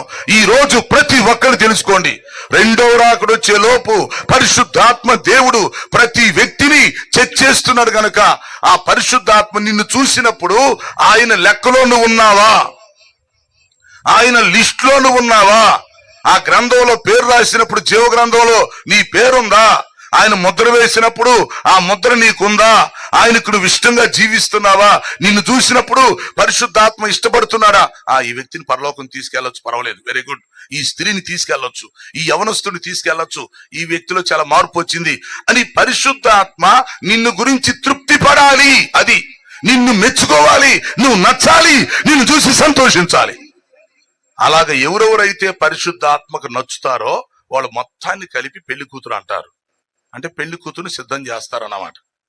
పరిశుద్ధాత్మకు నచ్చిన వాళ్ళందరినీ. మన వాళ్ళేమో ఇలాంటి బోధ ఎవరు చెప్పరు కదా, మనకేంటంటే ఏదో నామకార్థ క్రైస్తులుగా కొనసాగుతుంటాం, లేక నాస్తికులుగా కొనసాగుతాం. కొంతమంది బాప్తీసం తీసుకోమంటే తీసుకోరు, కొంతమంది అని తీసుకొని మళ్ళీ పాపంలో పడిపోతారు, మళ్ళీ వెనకబడిపోతారు. కొంతమంది ఒక వారం చర్చికి వస్తే 2 వారాలు రారు, ఎప్పుడోసారి ఇన్స్పెక్టర్ లాగా వస్తారు, మధ్యలో కనపడరు. ఎవరు ఇష్టం వచ్చినప్పుడు వాళ్ళు జీవిస్తారు. నువ్వు ఇలా ఉన్నావు అనుకో, పరిశుద్ధాత్మదేవుడు వదిలిపడేసి వెళ్ళిపోతాడు. ఈ వ్యక్తిని తీసుకెళ్తాం వేస్ట్ రా, ఈ వ్యక్తిని పరలోకం తీసుకెళ్తాం వేస్ట్, చర్చికి రాకపోతే పరలోకం ఎందుకు ఈ వ్యక్తికి? మారు మనసే పొందకపోతే పరలోకం అవసరమా? లేకపోతే ఈ వ్యక్తి బుద్ధే మారలేదు, గుణమే మారలేదు, మనసే మారలేదు, ఈ వ్యక్తికి మంచి మనస్సాక్షి కూడా లేదు, ఈ వ్యక్తిలో యథార్థత లేదు, ఈ వ్యక్తిని పరలోకం తీసుకెళ్తాం అవసరమా అని పరిశుద్ధాత్మ అనుకొని ప్రక్కన పెడతాడు ఆ వ్యక్తిని. అది గుర్తుపెట్టుకోండి. కాబట్టి ఇప్పుడు ముఖ్యమైన మర్మం ఏంటంటే ప్రియులారా, ప్రపంచంలో ఉన్న ప్రజలందరినీ పరిశుద్ధాత్మ ఫిల్టర్ చేసుకుంటాడు. గుర్తుపెట్టుకోండి, ఇది మర్మం. ప్రపంచంలో ఉన్న ప్రజలందరినీ అంటే 800 కోట్ల మంది ప్రజల్ని పరిశుద్ధాత్మ ఫిల్టర్ చేసుకుంటాడు, అంటే ప్రత్యేకించుకుంటాడు, పరిశుద్ధపరుచుకుంటాడు, చెక్ చేసుకుంటాడు. రెండవ రాకడొచ్చే లోపు పరిశుద్ధాత్మ ఆయన డ్యూటీ ఆయన చేసుకుంటాడు. ఇదేం మనకు తెలియక ఏదో మనకు తెలిసిన భాష మనం చెప్పుకుంటాం, మనకు తెలిసిన బోధ మనం చెప్పుకుంటాం, కానీ అసలు బైబిల్ ప్రక్కన పెట్టేస్తాం. సో అసలు బైబిల్ ఇది. పరిశుద్ధాత్మ పెండ్లి కుమార్తెని సిద్ధము చేయుట, ప్రస్తుతానికి సిద్ధం చేస్తున్నాడు. ఆ పెండ్లి కుమార్తె లిస్ట్ లో ఎంతమంది ఉన్నారో మనకు తెలీదు. ఆ లిస్ట్ లో ఉండాలి ప్రతి ఒక్కళ్ళలో. నువ్వు ఎప్పుడైతే పరిశుద్ధాత్మకు నచ్చుతావో, నువ్వు ఆత్మానుసారంగా జీవిస్తావో, అప్పుడు నీ పేరు కూడా లిస్ట్ లో రాసేసుకుంటాడు పరిశుద్ధాత్మ. నీ పేరు కూడా జీవగ్రంథంలో రాయబడిద్ది. అది నిన్ను కూడా ఎత్తబడే సంఘం యొక్క లెక్కలోకి తీసుకుంటాడు. అట్లా ప్రపంచంలో ప్రతిరోజు పరిశుద్ధాత్మ ఎవరెవరిని తీసుకోవాలో ముందుగానే రికార్డు చేసుకుంటున్నాడు. రేపు రాకడొస్తే ఏ ఇంట్లో ఎంతమందిని తీసుకెళ్ళాలి, ఈ ఇంట్లో 4 ఉన్నారు, ఎంతమందిని తీసుకెళ్ళాలి నేను, ఈ ఇంట్లో 5 ఉన్నారు, ఎంతమందిని తీసుకెళ్ళాలి. సో పరిశుద్ధాత్మకు ఒక ప్లాన్ ఉంది, ఒక రికార్డు ఉంది ఆయనకి. ఆయన ముద్రేసుకుంటున్నాడు, పేర్లు రాసుకుంటున్నాడు. కారణం ఏంటంటే ఆయన వచ్చిందే పెళ్లి కూతురుని తీసుకెళ్దామని వచ్చాడు కనుక పెళ్లి కూతురుని తీసుకెళ్లే పనిలో ఉన్నాడు. ఏదో ఒక రోజు ఇప్పుడు చూడండి, యేసుప్రభు వస్తాడు, పరలోకంలో నుంచి బయలుదేరతాడు, వస్తాడు, మధ్యాకాశానికి వస్తాడు, ఆర్భటించి బోర ఊతాడు. బోర ఊదిన వెంటనే పరిశుద్ధాత్మ దేవుడికి సిగ్నల్ వచ్చింది. గుర్తుంచుకోండి, ఏమిటంటే సిగ్నల్, పరిశుద్ధాత్మ 2000 సంవత్సరాల నుంచి నువ్వు భూమి మీద ఉన్నావు కదా, ప్రపంచం అంతా తిరుగుతున్నావు కదా, అన్ని దేశాలు తిరుగుతున్నావు కదా, ప్రతి ఊరు వెళ్తున్నావు, ప్రతి ఇంట్లోకి వెళ్తున్నావు, ప్రతి సంఘంలోకి వెళ్తున్నావు కదా. ఇప్పుడు నీకు ఎవరెవరు నచ్చారు, అది నీకు నచ్చిన వాళ్ళు ఎవరు, నువ్వు మెచ్చుకున్న వాళ్ళు ఎవరు, నీకు ఇష్టమైన వాళ్ళు ఎవరు, వాళ్ళందరినీ ఇప్పుడు తీసుకొని వచ్చేసేయి. వాళ్ళందరినీ నీకెవరైతే నచ్చారో, ఎవరైతే ఆత్మైన నిన్ను పొందుకున్నారో, ఎవరైతే వాక్యానుసారంగా జీవిస్తున్నారో వాళ్ళందరినీ ఇప్పుడు నువ్వు తీసుకొచ్చేసే టైం అయింది. ఇక నువ్వేం సిద్ధం చేయాల్సిన పని లేదు, నా రాకడ వచ్చింది, నేను వచ్చేసాను కాబట్టి నేను బోర ఊతున్నాను, నువ్వు అర్జెంటుగా వచ్చేసేయి అని యేసుక్రీస్తు మధ్యాకాశానికి వచ్చి బోర ఊదిన వెంటనే పరిశుద్ధాత్మ దేవుడు భూలోకం నుంచి పైకి వెళ్ళిపోతాడు. దేవునికి స్తోత్రం. గుర్తుంచుకోండి, పరిశుద్ధాత్మ వెళ్ళిపోతాడు. ఈ పరిశుద్ధాత్మ వెళ్ళేటప్పుడు ఏం జరిగిందంటే, లిస్ట్ లో ఎవరెవరు పేర్లు అయితే ముందే రాసి పెట్టుకున్నాడో, అది ఆయన యొక్క రికార్డులో, ఆయన లిస్ట్ లో ఎవరి పేర్లు అయితే రాసుకున్నాడో, లేకపోతే ఎవరెవరికైతే ముందే ముద్రేసి పెట్టుకున్నాడో, ఒక్క రెప్పపాట్లో పరిశుద్ధాత్మ వెళ్ళేటప్పుడు మొత్తాన్ని తీసుకుని వెళ్ళిపోతాడు ఈ భూమి మీద నుంచి. ఉదాహరణకి ఒక 100 కోట్ల మంది ఆయనకి నచ్చారు అనుకోండి. ఉదాహరణకి 800 కోట్ల మంది ఉన్నారు భూమి మీద, 100 కోట్ల మంది నచ్చారు అనుకోండి. ఈ ఊర్లో 10 మంది, ఆ ఊర్లో 10 మంది, ఆ దేశంలో ఇంకొక 100 మంది, అట్లా ఆయనకి నచ్చారు అనుకో. ఇప్పుడు ఏం చేస్తాడు, ఈ 100 కోట్ల మంది ప్రజల్ని ఒకేసారి బోర ఊదిన వెంటనే ఏకకాలములో ఒక రెప్పపాటులో ఈ 100 కోట్ల మంది ప్రజలకి మట్టి శరీరాన్ని తీసేసి అందరికీ మహిమ శరీరం ఇస్తాడు. దేవునికి స్తోత్రం. ఇప్పుడు పరిశుద్ధాత్మ ఎవరెవరినైతే తీసుకెళ్దామని ప్లాన్ వేసుకున్నాడో, ఎవరెవరి పేర్లు అయితే అక్కడ జీవగ్రంథంలో ఉన్నాయో, తన లిస్ట్ లో రికార్డులో రాసుకున్నాడో, ఇప్పుడు ఏం చేస్తాడంటే వీళ్ళందరికీ ఇమ్మీడియట్లుగా అక్కడ బోర ఊదగానే మట్టి శరీరం తీసి పడేస్తాడు. మట్టి శరీరం తీసేసి మహిమ శరీరం ఇచ్చి ఈ పరిశుద్ధాత్మ రైన కొన్ని కోట్ల మందిని భూమి మీద నుంచి పైకి తీసుకెళ్లిపోతాడు. అది ఒక విమానంలో కూర్చున్న వాళ్ళు విమానం పైకి లేచినప్పుడు ఎట్లా పైకి వెళ్ళిపోతారో అంతే కదా. ఇప్పుడు విమానంలో మనం కూర్చున్నాం అనుకోండి, విమానం పైకి లేచింది అనుకోండి, ఆటోమేటిక్ మనం కూడా ఏమైపోతాం, విమానంతో పాటు వెళ్ళిపోతాం కదా. అదే ప్రకారం రేపు రెండవ రాకడలో బోర ఊదినప్పుడు పరిశుద్ధాత్మ దేవుడు పైకి వెళ్ళిపోతాడు. వెళ్ళేటప్పుడు ఎవరెవరినైతే ఆయన సిద్ధం చేసుకున్నారో, ఎవరెవరిలో అయితే పరిశుద్ధాత్మ ఉన్నాడో వాళ్ళు మొత్తాన్ని కలుపుకొని ఒక రెప్పపాటులో కొన్ని కోట్ల మందిని ఒకేసారి వాళ్ళ మట్టి శరీరాలు తీసేసి వాళ్ళకు మహిమ శరీరాలు ఇచ్చి ఈ భూలోకాన్ని ఖాళీ చేపించేసి మేఘాల మీద మధ్యాకాశాన్ని తీసుకుని వెళ్ళిపోతాడు. ఆ విధంగా పరిశుద్ధాత్మ దేవుడు సంఘాన్ని తీసుకెళ్లిపోతాడు. గుర్తుపెట్టుకోండి, సంఘాన్ని తీసుకెళ్లి మధ్యాకాశానికి వెళ్ళి అక్కడ యేసు ప్రభు చేతుల్లో పెడతాడు సంఘాన్ని. ఓ యేసు ప్రభువా, కుమారుడా, నువ్వు సంఘం కోసం ప్రాణం పెట్టావు కదా, రక్తం కార్చావు కదా, నువ్వు అందరు పాపాలు క్షమించావు కదా, కాబట్టి ఇదిగో నిన్ను నమ్మినటువంటి సంఘం మొత్తాన్ని తీసుకొచ్చా ఇక్కడికి. మిగతా సో ప్రియులారా, ఇక్కడ గమనించండి, ఈరోజు వర్తమానం అంతా మీరు క్లుప్తంగా గుర్తుపెట్టుకోవాలి. దీని సారాంశం పరిశుద్ధాత్మ దేవుని యొక్క పాత్ర ఏంటో మనం అర్థం చేసుకోవాలి. ఓకేనా? పరిశుద్ధాత్మ ఏ విధంగా రెండవ రాకడలో ఈ సంఘాన్ని, ఈ పెండ్లి కుమార్తెను తీసుకెళ్తాడో ఈ విషయాలన్నీ మనం తెలుసుకొని ఉండాలి. లేకపోతే మనం నష్టపోతాం, మనం కన్ఫ్యూజ్ అవుతాం. కాబట్టి ఏంటి, మొదటి రాకడలో యేసు ప్రభువారు వచ్చి వెళ్ళిపోయాడు. అప్పుడు వచ్చి సంఘాన్ని స్థాపించి వెళ్ళిపోయారు. ఓకే, మన కోసం ప్రాణం పెట్టి రక్తం కార్చి వెళ్ళిపోయారు. ఇప్పుడు తండ్రి కుడి పార్శ్వమందు కూర్చొని విజ్ఞాపన చేస్తున్నాడు. అవునా? పరిశుద్ధాత్మ దేవుని భూలోకానికి పంపించారు. ప్రస్తుతానికి పరిశుద్ధాత్మ ఎక్కడున్నాడు? భూలోకంలో ఉన్నాడు. ఆయన రెండవ రాకడ వచ్చే వరకు ఇక్కడ ఉంటాడు. ఇప్పుడు యేసు ప్రభు ఏం చేస్తున్నాడు? విజ్ఞాపన చేసి రేపు రెండవ రాకడలో బయలుదేరి వస్తాడు. ప్రస్తుతానికి విజ్ఞాపన చేస్తున్నాడు, అంతేనా? రెండవ రాకడలో బయలుదేరి వస్తాడు. బయలుదేరి మధ్యాకాశానికి వచ్చి ఆయన బోర ఊతాడు. దేవునికి స్తోత్రం. ఇప్పుడు తండ్రి కుడిపార్శ్వములో విజ్ఞాపన చేస్తున్న ఆయన రేపు రెండవ రాకడలో వచ్చినప్పుడు మధ్యాకాశానికి వచ్చి బోరుతాడు. అంతవరకు బానే ఉంది. అప్పుడు పరిశుద్ధాత్మ దేవుని రమ్మని పిలుస్తాడు. పరిశుద్ధాత్మ, భూలోకంలో ఉన్నావు కదా, ఇక నువ్వు వచ్చేసేయి, నీ పని అయిపోయింది, కాబట్టి సంఘాన్ని తీసుకొచ్చేసేయి. ఎంతమంది అయితే పెండ్లి కుమార్తె సంఘంలో చేరారో, ఎంతమంది అయితే నీకు ఇష్టంగా ఉన్నారో, నీకు నచ్చారో, ఎంతమందిని అయితే నువ్వు చెక్ చేసావో, ఎంతమంది పేర్లు జీవ గ్రంథంలో రాయబడ్డాయో, ఎంతమంది పేర్లు లిస్టులో రాసుకున్నావో వాళ్ళు మొత్తాన్ని తీసుకొచ్చేసేయి అని యేసుక్రీస్తు వారు పరిశుద్ధాత్మకు సిగ్నల్ ఇస్తారు. అప్పుడు పరిశుద్ధాత్మ దేవుడు ఈ భూలోకంలో నుంచి పైకి వెళ్ళిపోతాడు. ఇది మీరు అర్థం చేసుకోవాలా. మన చిన్న పిల్లలకు కూడా మనం చెప్పాలి, మన యవనస్తులకు కూడా నేర్పించుకోవాలి. సో పరిశుద్ధాత్మ పైకి వెళ్ళేటప్పుడు ఏం చేస్తాడంటే, యేసుక్రీస్తు రమ్మంటే వెళ్ళిపోతాడు. వెళ్ళేటప్పుడు ఎవరెవరి పేర్లు అయితే తన దగ్గర ఉన్నాయో, అది ఎవరెవరి పేర్లు అయితే జీవ గ్రంథంలో రాసి పెట్టి ఉన్నాయో, లేక లిస్టులో ఎవరి పేర్లు రాసుకున్నారో, ఎవరెవరికైతే ఆల్రెడీ పరిశుద్ధాత్మ ముద్ర వేసి పెట్టాడో వీళ్ళ మొత్తాన్ని తీసుకుని వెళ్ళిపోతాడు. అంటే మిగతా వాళ్ళు విడిచిపెట్టబడే గుంపులో ఉంటారు. పరిశుద్ధాత్మకు నచ్చిన వారిని ఆయన తీసుకెళ్లిపోతాడు. అంతేకాదు, ఆ తీసుకెళ్లేటప్పుడు ఈ మట్టి శరీరాన్ని మార్చి మనకు మహిమ శరీరాన్ని ఇచ్చి మేఘాల మీద మనల్ని వెళ్ళి మధ్యాకాశానికి వెళ్ళి యేసుక్రీస్తుకి అప్పగిస్తారు. అయ్యా, ఇదిగో నీ భార్య నీ దగ్గర తీసుకొచ్చాను. 2000 సంవత్సరాల నుంచి కష్టపడ్డాను నీ భార్యని తీసుకురావటానికి. ఆమెను సిద్ధం చేశాను. ఆమెలో ఉన్న లోపాలన్నీ సరిచేసి, ఆమె పాపాలన్నీ క్షమించి, ఆమెకు మంచి మనస్సాక్షినిచ్చి, ఆమెను పరిశుద్ధపరిచి నీ దగ్గరికి తీసుకొచ్చాను, నీ భార్య నువ్వు తీసుకో అని చెప్పి పరిశుద్ధాత్మ దేవుడు సంఘాన్ని మహిమ శరీరాలతో తీసుకెళ్లి యేసుక్రీస్తు వారికి అప్పగిస్తాడు. దేవునికి స్తోత్రం. అప్పుడు యేసుక్రీస్తు ఏం చేస్తాడు? సంఘాన్ని వెంట పెట్టుకుని తండ్రి దగ్గరికి వెళ్తాడు. పరిశుద్ధాత్మ ఏమో సంఘాన్ని యేసు ప్రభుకి అప్పగిస్తాడు. యేసు ప్రభు ఏమో తన భార్యని వెంట పెట్టుకొని తండ్రి దగ్గరికి వెళ్తాడు. వెళ్ళి, తండ్రి, ఇదిగో నా భార్య వచ్చింది. నేను ఎలాగైతే నీ దగ్గర నీ కుడిపార్శ్వను కూర్చుంటున్నానో, నా భార్య కూడా నీ దగ్గర ఉండేటట్టుగా అవకాశం ఇయ్యయ్యా.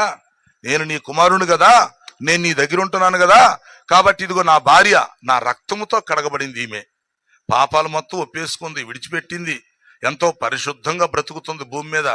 పరిశుద్ధాత్మ వస్తా తీసుకొచ్చాడు నా భార్యని. ఇదిగో నా భార్య, నాతో పాటు నా భార్య ఉండేటట్టుగా నువ్వు సహాయం చేయమని చెప్పి తండ్రి దగ్గరికి కుమారుడు వెళ్ళి సంఘాన్ని తీసుకెళ్లిపోతాడు. అప్పుడు తండ్రితో పాటు కుమారుడితో పాటు సంఘం యుగయుగాలు లక్షల కోట్ల సంవత్సరాలు ఉంటారు. అదే బైబిల్ ఏముందంటే, కాగా మనం సదాకాలము ప్రభువుతో కూడా ఉందుము. కాబట్టి రెండవ రాకడలో ముందు మనం భూమి మీద నుంచి పైకి వెళ్ళాలి. ఇక్కడి నుంచి మనం మహిమ శరీరాలతో వెళ్ళాలి. మనల్ని తీసుకెళ్లేది పరిశుద్ధాత్మ. ఆత్మ మనల్ని తీసుకెళ్లి యేసుక్రీస్తుకి అప్పగిస్తే, యేసుక్రీస్తు దగ్గర నుంచి మనం తండ్రి దగ్గరికి వెళ్ళిపోయి అక్కడ యుగయుగాలు లక్షల కోట్ల సంవత్సరాలు మనం ఉండబోతున్నాం.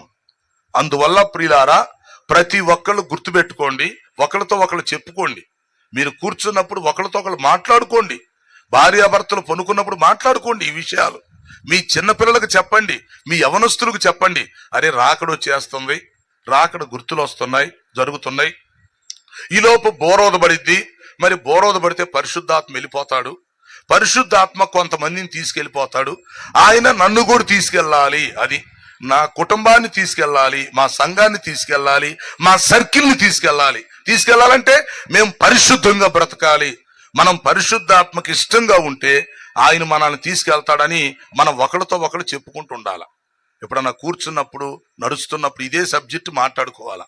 ఏదో లోక విషయాలు మాట్లాడుకునే దానికంటే, రాజకీయాలు మాట్లాడుకునే దానికంటే, లోక వార్తలు చెప్పుకునే దానికంటే, ముసలమ్మ ముచ్చట్లో ఇంటి పక్క విషయాలు అవి చెప్పుకునే బదులు పరిశుద్ధాత్మను గురించి మాట్లాడుకోవాలి. దేవుని స్తోత్రం. పరిశుద్ధాత్మకు మనం అనుకూలంగా ఉండేటట్టుగా, ఇష్టంగా, అంగీకారంగా ఉండేటట్టుగా, మంచి మనస్సాక్షి కలిగి ఉండేటట్టుగా, మనం పరిశుద్ధులుగా జీవించేటట్టుగా ఒకళ్ళతో ఒకళ్ళు చెప్పుకోవాలి. కాబట్టి ఇప్పుడు పరిశుద్ధాత్మ దేవుడు ఏం చేస్తున్నాడంటే, ఎవరెవరిని తీసుకెళ్దామా, టైం దగ్గరికి వస్తుంది కదా, రాకడ వచ్చేస్తుంది, బోరోదపడుతుంది. మరి అప్పుడు నేను సంఘాన్ని తీసుకుని వెళ్ళిపోవాలి, నా డ్యూటీ అయిపోయింది. మరి అప్పుడు నేను ఎవరిని తీసుకెళ్ళాలి, ఏ ఇంట్లో ఎవరెవరిని తీసుకెళ్తే బాగుండిద్ది, ఎవరు కొంచెం మారుమును సరిగా పొందారు, ఎవరు నిజంగానే భయభక్తులు కలిగి ఉన్నారు అని పరిశుద్ధాత్మ ప్రతి వ్యక్తిని చెక్ చేసుకుంటున్నాడు. ఇది మర్మం. పరిశుద్ధాత్మ ప్రతి వ్యక్తిని పరిశీలన చేస్తున్నాడు, పరీక్షిస్తున్నాడు, ఫిల్టర్ చేసుకుంటున్నాడు. ఆ జీవ గ్రంథంలో ఎవరి పేర్లు ఉంటాయో వాళ్ళకు ముద్ర వేసుకొని తీసుకెళ్తానికి సిద్ధంగా ఉన్నాడు. కనుక ప్రియమైన సోదరి సోదరులారా, మీరు ఆలోచించండి. చిన్నప్పటి నుంచి మనం క్రైస్తవులై ఉండొచ్చు, లేక ఇంతకుముందు నాస్తికులై ఉండొచ్చు, హేతువాదులు ఉండొచ్చు, లేక అన్యుల్లో నుంచి వచ్చి ఉండొచ్చు, లేక నామకార్థ క్రైస్తవులమై ఉండొచ్చు. మనం ఎవరమైనా సరే ఈ బైబిల్లో ఉన్న సత్యాన్ని మనం అర్థం చేసుకోవాలా. ఇప్పుడు రెండవ రాకడ దగ్గరలో ఉందని మనం నమ్ముతున్నప్పుడు మరి సిద్ధంగా ఉండాలిగా, దేవునికి భయపడాలిగా. మరి పరిశుద్ధాత్మ తీసుకెళ్లేటప్పుడు మనం కూడా వెళ్ళేటట్టుగా ఉండాలిగా. రేపు మనకు పరిశుద్ధాత్మ నచ్చలేదనుకో, వదిలేసి వెళ్ళిపోయాడనుకో, అప్పుడు పరిస్థితి ఏంటి? పరిశుద్ధాత్మ ఎవరిలో ఉంటారు వాడు వెళ్ళిపోతారు, మిగతా ఉండిపోతారు. అందుకే రోమాపత్రిక 8:9 క్లియర్గా ఇచ్చాడు, ఏం కన్ఫ్యూజ్ లేదు. రోమాపత్రిక 8:9 చెప్పాడు, క్రీస్తు ఆత్మ లేనివాడు ఆయన వాడు కాదు. అది క్రీస్తు ఆత్మ మనలో ఉంటేనే ఆయన మనల్ని తీసుకెళ్తాడు. అప్పుడే మనం ఎత్తబడే సంఘంలో ఉండగలుగుతాం. కాబట్టి ఈ రోజు ఏం చేయాలంటే, ప్రతి ఒక్కళ్ళు నువ్వు రక్షణ పొందకపోతే రక్షణ పొందు, ఓకేనా? బాప్తీసం తీసుకోకపోతే తీసుకో, పరిశుద్ధాత్మను కలిగి ఉండు. నీలేమన్నా చిన్న చిన్న లోపాలు నీకు గుర్తొచ్చినాయి అనుకో, చిన్న చిన్న బలహీనతలు, పొరపాట్లు, దుర్గుణాలు, కోపతాపాలు గుర్తొచ్చినాయి అనుకో, అవన్నీ నువ్వు దేవుడి దగ్గర క్షమాపణ అడుక్కోవాలి ముందు. అది నీకేదైనా చిన్న చిన్న కోపతాపాలు ఉన్నాయి, లేక బూతులు తిడుతున్నావు, లేక ఇతరుల మీద కొంచెం అసూయతో ఉన్నావు, కుళ్ళుతో ఉన్నావు, కక్షలతో ఉన్నావు, అసూయతో ఉన్నావు, అసమాధానంతో ఉన్నావు, శత్రుత్వంతో ఉన్నావు, లేక నీ చూపులు కొంచెం మోహపు చూపులు చూస్తున్నాయి, లేక నీ ఆలోచనలు కొంచెం చెడ్డ ఆలోచనలు వస్తున్నాయి, కొంచెం బూతు మాటలు వస్తున్నాయి, కొంచెం దురాశ కలుగుతుంది. వెంటనే నువ్వేం చేయాలంటే, నువ్వు బాప్తీసం తీసుకున్నాక క్లియర్గా దేవుడి దగ్గర క్షమాపణ అడుక్కోవాలి. అంటే నీ మనస్సాక్షిని నువ్వు క్లియర్ చేసుకోవాలి. ఊరకు చర్చికి రావడం కాదు, బైబిల్ పట్టుకోవడం కాదు. చర్చికి వచ్చి బైబిల్ పట్టుకున్నంత మాత్రం పనులవో. మన మనస్సాక్షిని మనం క్లియర్గా ఉంచుకోవాలి.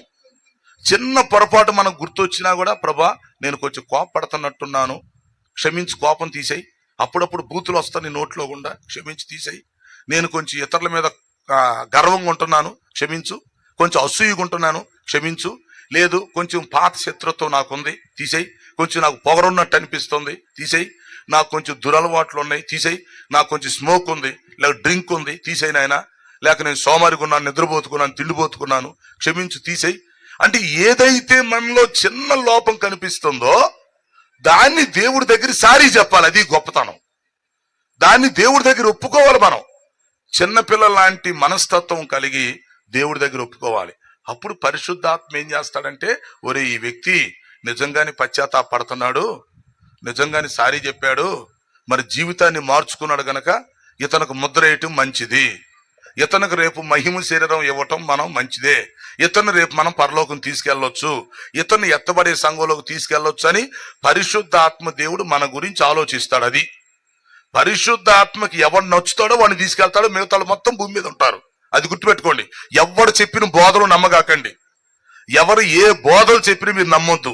ఒక్కటే గుర్తుపెట్టుకోండి, పరిశుద్ధాత్మకు ఎవడైతే నచ్చుతాడో, పరిశుద్ధాత్మకు ఎవడైతే తృప్తిగా ఉంటాడో వాళ్ళని తీసుకెళ్లిపోతాడు. పరిశుద్ధాత్మకు నచ్చపోతే వదిలేసి వెళ్ళిపోతాడు. అది ఇంకా మీరు పెద్దగా ఆలోచించాల్సిన పని లేదు. కాబట్టి ఇప్పుడు మనం చేయాల్సిన పని ఏంటంటే, భూమి మీద పరిశుద్ధాత్మకు నచ్చాలి.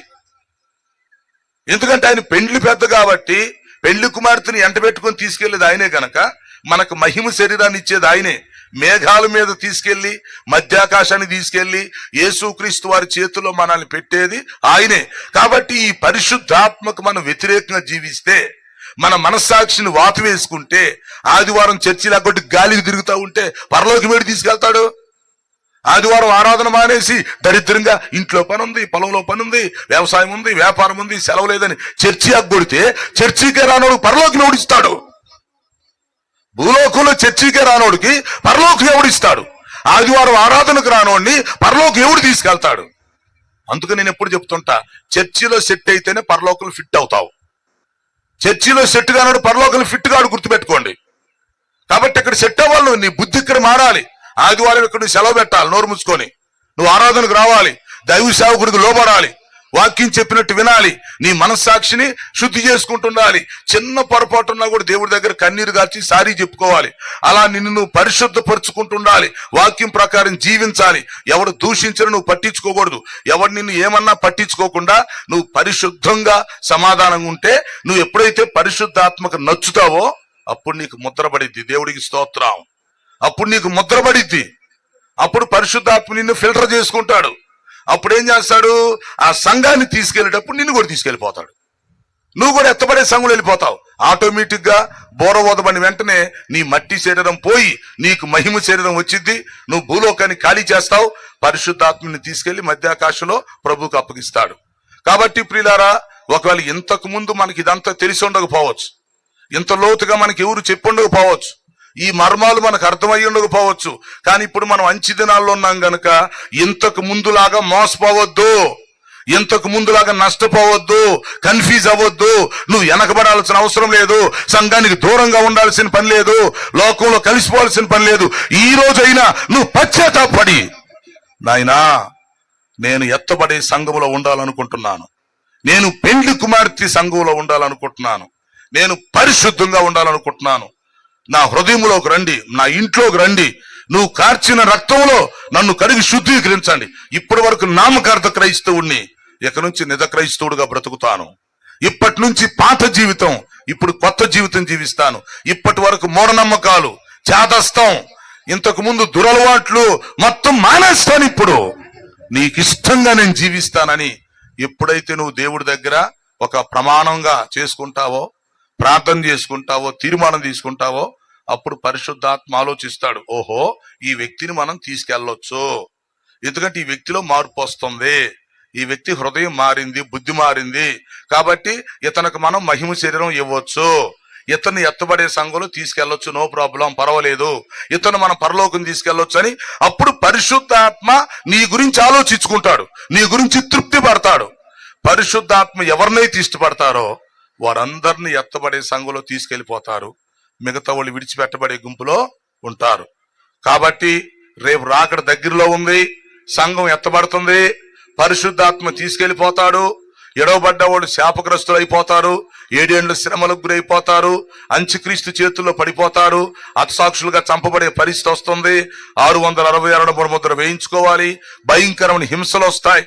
ఇవన్నీ రాకుండా ఈరోజు ఈ ప్రత్యేకమైన కుడికిలో ఈ మాటలు వింటున్నా మీరందరూ ఇప్పుడైనా దేవునికి భయపడి లోబడి ఈ రోజు నుంచి ఒక మంచి నిర్ణయం తీసుకొని నిజ క్రైస్తవులుగా జీవించడానికి, పరిశుద్ధాత్మను కలిగి మనం అందరం కూడా ఆ పెండ్లి కుమార్తె సంఘంలో ఎత్తబడే సంఘములో ఉండటానికి ఈరోజు ప్రార్థన చేసుకుని మంచి తీర్మానం తీసుకోవాలని వాక్యము ద్వారా మీ అందరికి మనవి చేస్తున్నాం. అట్టి కృపను దేవుడు మనందరికీ దయచేయును గాక. అందరు తల వంచని ప్రార్థన చేద్దాం. అందరు తల వంచండి, కళ్ళు మూసుకోండి, కదలొద్దు. 2 నిమిషాలు ఒకసారి ఆలోచించుకోండి.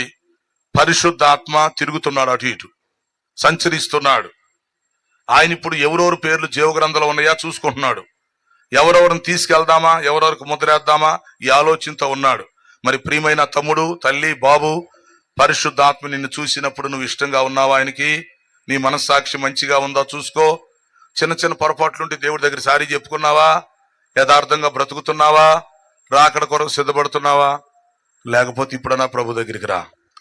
ఆయన హృదయం అనే తలుపు దగ్గర నిలబడ్డాడు. నువ్వు తలుపు తీస్తే వస్తాడు. నీ హృదయంలోకి వస్తాడు, ఇంట్లోకి వస్తాడు, నీ జీవితంలోకి వస్తాడు. రేపు ఎత్తబడే సంఘంలో తీసుకెళ్తాడు. అందరూ మనం ఆలోచించుకుని ఒక నిర్ణయం తీసుకుందామా? ప్రార్థన చేద్దాం.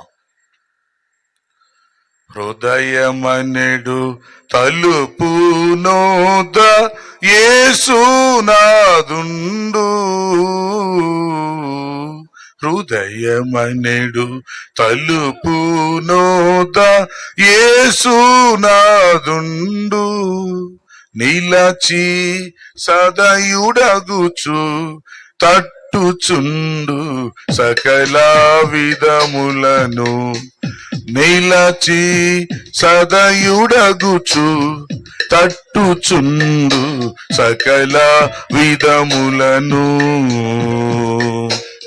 హృదయమనెడు తలుపు నోద యేసునాదుండు. హృదయమనెడు తలుపు నోద యేసునాదుండు. నిలచి సదయుడగుచు తట్టుచుండు సకల విధములను. నిలచి సదయుడగుచు తట్టుచుండు సకల విధములను. అందరూ ప్రార్థన చేసుకుందామా? ఈరోజు ఒక మంచి అవకాశం. దేవుడు నీతో మాట్లాడుతున్నాడు. మంచి అవకాశం. నీ హృదయంలోకి ఆయన రమ్మని పిలువు. ఆయన రక్తంలో కడిగి శుద్ధి చేసుకో. కుటుంబాలుగా అందరూ ఇక్కడి నుంచి సంఘానికి రండి. ఆదివారం ఎవ్వరు చర్చి మానొద్దు. సంఘానికి దూరంగా ఉండొద్దు. మనసు మార్చుకోండి, గుణం మార్చుకోండి, దేవుని దగ్గర క్షమాపణ అడుక్కోండి. పరిశుద్ధాత్మకు ఇష్టంగా జీవిస్తే ఆటోమేటిక్ గా తీసుకెళ్లిపోతాడు ఆయన. ఎత్తబడే సంఘంలో ఉంటాం. మనం ఏం కంగారు పడాల్సిన పని లేదు. ఈరోజు అలా మీరు ప్రార్థన చేసుకొని తీర్మానం తీసుకోండి. ఆయన సహాయం చేస్తాడు. ప్రార్థన చేద్దాం. తండ్రి, నీకు స్తోత్రాలు. మీరు ప్రేమించి మాకు ఇచ్చిన వర్తమానం కొరకు వందనాలు. అవునైనా 2వ రాకడలో సంఘాన్ని తీసుకెళ్తానికి పరిశుద్ధాత్మ ఏర్పాట్లు చేస్తున్నందుకు మీకు వందనాలు. ఇది ప్రతి ఒక్కళ్ళు ఈ మర్మం తెలుసుకోవటానికి సహాయం చేయండి. ప్రతి ఒక్కళ్ళు మీకు ఇష్టంగా బ్రతికే అవకాశం దయచేయండి. ఎవరు కన్ఫ్యూజ్ అవ్వకుండా, తప్పుడు బోధలో పడిపోకుండా, పరిశుద్ధాత్మను గురించి, మిమ్మల్ని గురించి అవగాహన కలిగి రాకడ కొరకు సిద్ధపడే కృప దయచేయమని మనం చేస్తున్నాం. విన్న వర్తమానం మా హృదయాలు ఫలింపచేయండి. మీ బిడ్డల కన్నీళ్లు తొడవండి. ఒక్కొక్కరిని మీరు క్షమించండి, రక్షించండి. మీ రాకడ కొరకునైనా గొప్పగా సంఘాన్ని మీరు సిద్ధం చేయమని మనం చేస్తున్నాం. ఈరోజు ఈ ప్రత్యేకమైన రాకడ సువార్త కూడిక ఘనంగా జరిగిస్తూ వచ్చినందుకు మీకు స్తుతులు చెల్లిస్తూ యేసు పరిశుద్ధ నామములో అడుగుచున్నాను తండ్రి. ఆమేన్, ఆమేన్.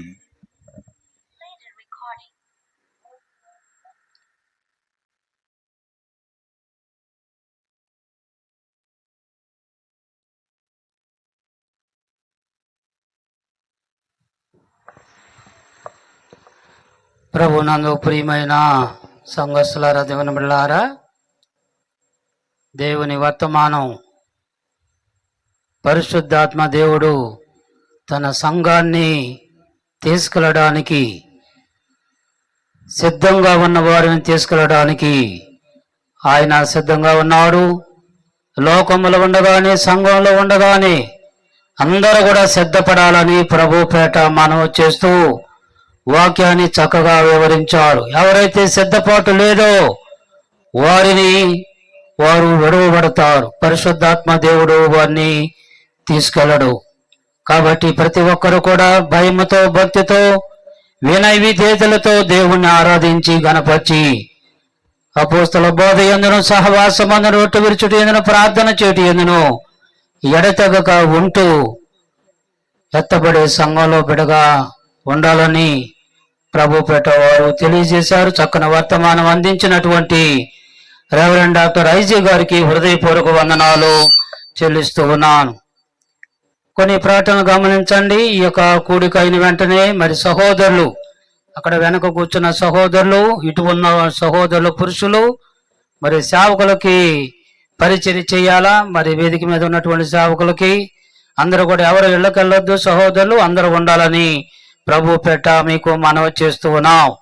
ప్రతి శుక్రవారం 10 గంటల నుండి 1 గంట వరకు ఉపవాస ప్రార్థనలు జరుగుతున్నాయి. వచ్చే శుక్రవారం, రేపు లేదు ఎల్లుండి, తమ్ములూరి పొన్నయ్య మల్లేశ్వరి వారి కుటుంబం తరపున ఉపవాస ప్రార్థన జరుగుతుంది.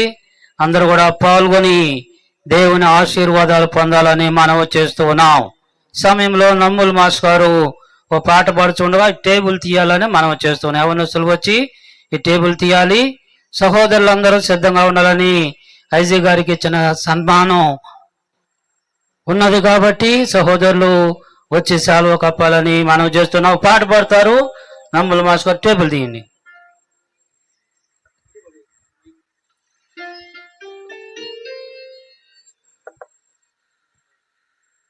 సహోదరులందరూ దగ్గర రండి, వేదిక దగ్గర.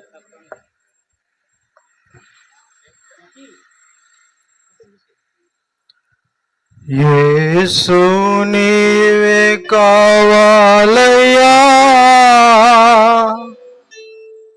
నాతో కూడా రావాలయ్యా.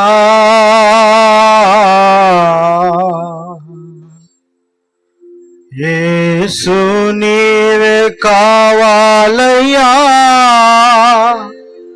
నాతో కూడా రావాలయ్యా. ఘనుడా నీ దివ్య సన్నిధి నన్ను ఆదుకొనే నా పెన్నిది.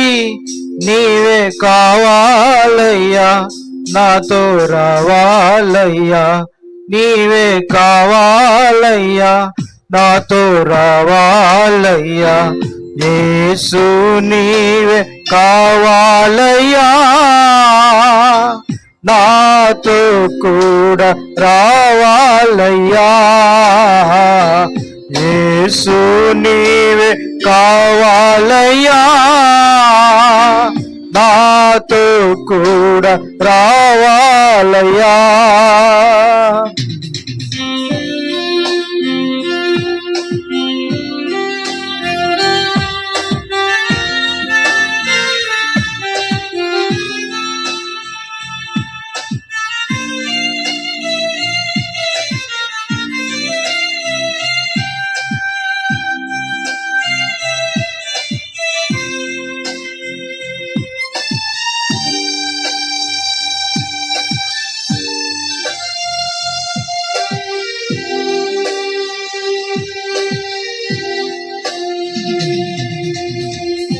నీవే నాతో వస్తే దిగులు నాకుండదు. నీవే నాతో వస్తే దిగులు నాకుండదు. నీవు ఆజ్ఞాపిస్తే తెగులు నన్నంటదు. నీవే ఆజ్ఞాపిస్తే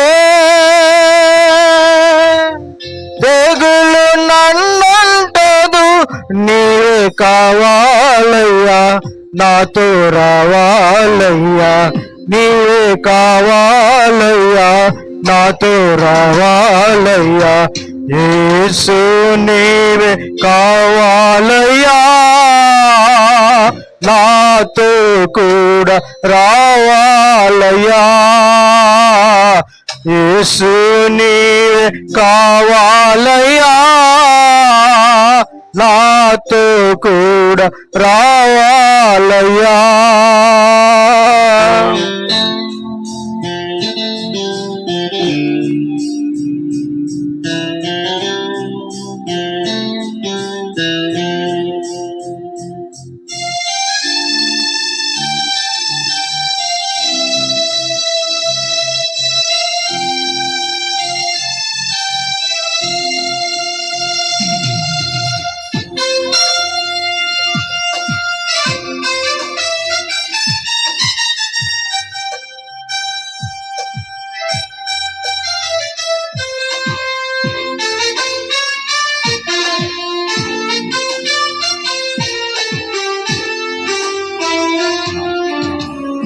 నీవే నాతో వస్తే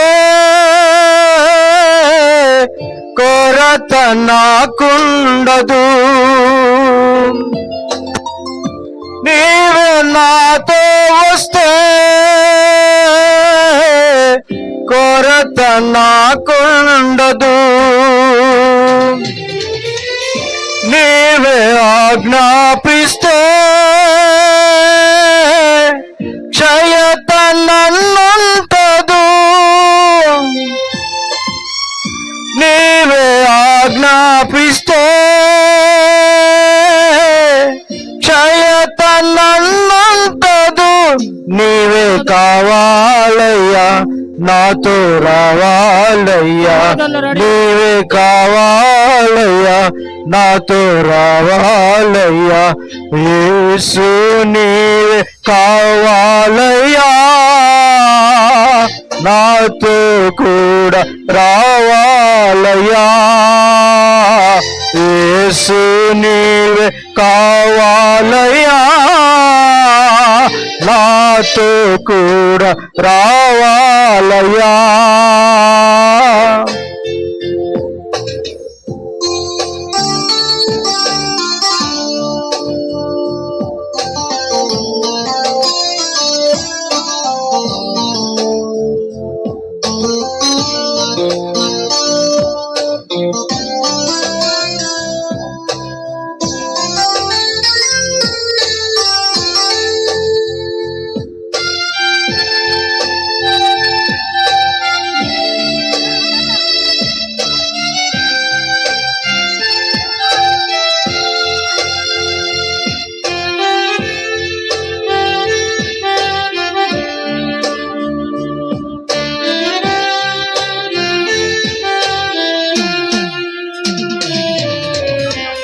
నీవే నాతో వస్తే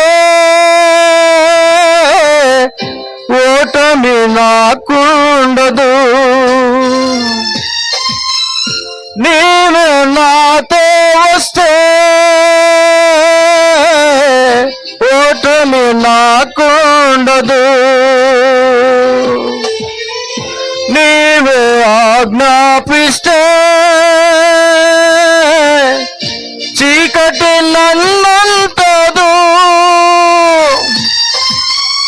నీవే ఆజ్ఞాపిస్తే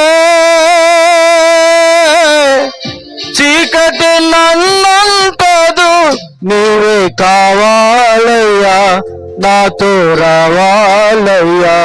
నీవే కావాలయ్యా, నాతో రావాలయ్యా. యేసు నీవే కావాలయ్యా, నాతో కూడా రావాలయ్యా.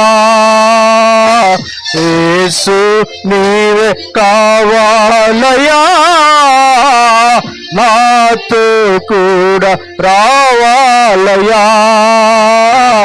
గనుడా నీ దివ్య సన్నిధి నన్ను ఆదుకోనే నా పెన్నిది. నీవే కావాలయ్యా, నాతో రావాలయ్యా. నీవే కావాలయ్యా, నాతో రావాలయ్యా. యేసు నీవే కావాలయ్యా, నాతో కూడా రావాలయ్యా.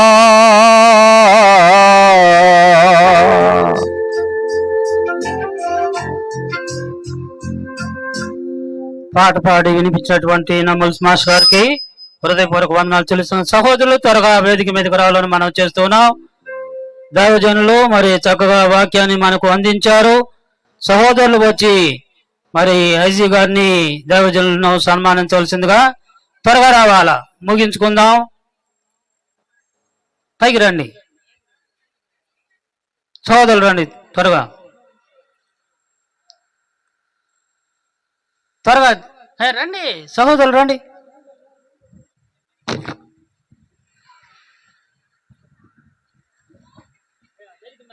సాకులు కూడా రండి, వేదిక మీద ఉన్న సాకులు.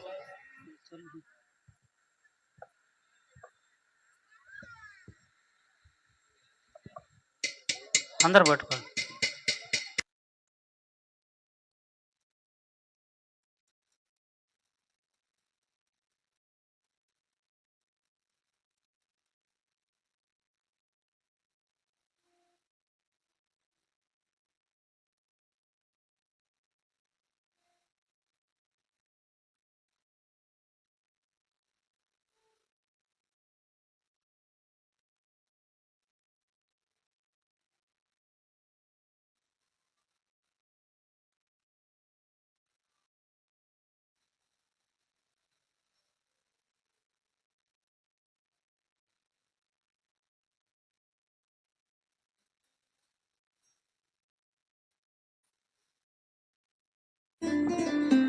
ముగింపు ప్రార్థన చేసుకుందాము. సహోదరులు అందరూ కూడా వెనుకున్నటువంటి సహోదరులు, ఇటువైపు ఉన్న సహోదరులు ఉండాలని మనం చేస్తూ ఉన్నాం.